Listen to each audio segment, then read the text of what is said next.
ಅದ್ಯಾಕೆ ಸರ್ ಗುಜರಾತ್ ಕಳಿಸ್ಬೇಕು? ಇಲ್ಲೇ ಎಲ್ಲಾದ್ರೂ ಕಳಿಸ್ಬೋದಿತ್ತಲ್ಲ. ಆಂಧ್ರದಲ್ಲಿ ಇಲ್ವಾ? ಎಲ್ಲೂ ಲ್ಯಾಬು ಇಲ್ಲ, ಬೇರೆ ಕಡೆ ಇಲ್ವಾ? ಅಲ್ಲೇ ಅವ್ರಿಗೆ ಫೇವರ್ ಇರೋ ಕಡೆನೇ ಯಾಕೆ ಕಳಿಸ್ಬೇಕಿತ್ತು ಅವರು?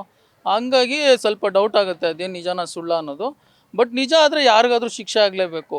ಯಾಕೆ ಅಂದರೆ ನಮ್ಮದು ತುಂಬ ಪವಿತ್ರವಾದ ಸ್ಥಳ ತಿರುಪತಿ. ಅಲ್ಲೇ ಇಂಥ ಅನ್ಯಾಯ ಆಗಿದೆ ಅಂದರೆ ಇನ್ನು ದೇವ್ರನ್ನೇ ಬಿಡಲ್ಲ ಇವರು ಅಂದರೆ ಇನ್ನು ಯಾರನ್ನ ಬಿಡ್ತಾರೆ? ಅದನ್ನು ಯೋಚನೆ ಮಾಡಬೇಕು. ಹಂಗಾಗಿ ಕರೆಕ್ಟ್ ನಿಜ ಯಾವುದು ಸುಳ್ಳು ಯಾವುದು ಅನ್ನೋದು ತನಿಖೆ ಮಾಡಿ ತಿಳ್ಕೊಂಡು ಆಮೇಲೆ ಆರೋಪ ಮಾಡಬೇಕು. ಯಾಕಂದರೆ ಗುಜರಾತಲ್ಲಿ ಅಂದರೆ ಇವ್ರ ಫೇವರ್ ಅದೆಲ್ಲ, ಅದು ಯಾರಿಗೆ ಬೇಕಾದ್ರೂ ಹೇಳ್ತಾರೆ. ಗುಜರಾತಲ್ಲಿ ಯಾಕೆ ಕರ್ಕೊಂಡೋಗಿ ಮಾಡಬೇಕು? ಇಲ್ಲೇ ಮಾಡ್ಬೋದಿತ್ತಲ್ಲ ತನಿಖೆ, ಅಲ್ಲೇನಿಗೆ ಮಾಡಿದ್ರು ಅನ್ನೋದು ಒಂದು ಡೌಟ್ ಬರುತ್ತೆ. ಹಂಗಾಗಿ ಅವರೇ ಹೇಳ್ತಿದ್ದಾರೆ ಇವಾಗ. ಇವರು ರಾಜಶೇಖರ ರೆಡ್ಡಿ ಅವರೇ ಹೇಳ್ತಾ ಇದ್ದಾರೆ, ಬಂದು ನೀವು ಕೋರ್ಟ್ಗೆ ಹೋಗಿದ್ದಾರೆ ಅವರು.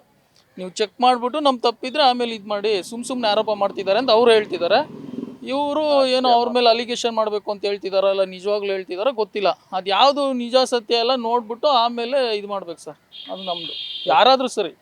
ಒಟ್ಟಿನಲ್ಲಿ ಈಗ ದರ್ಶನ್ದು ನಡೀತಿದೆ ಇದೇ ಥರನೇ. ಅದು ನಿಜನ ಸುಳ್ಳೋ ಗೊತ್ತಿಲ್ಲ. ಆಗಲೇ 3000 ಏನೋ ಪೇಜ್ಗಳೇನೋ ರೆಡಿ ಮಾಡಿಬಿಟ್ಟವ್ರೆ.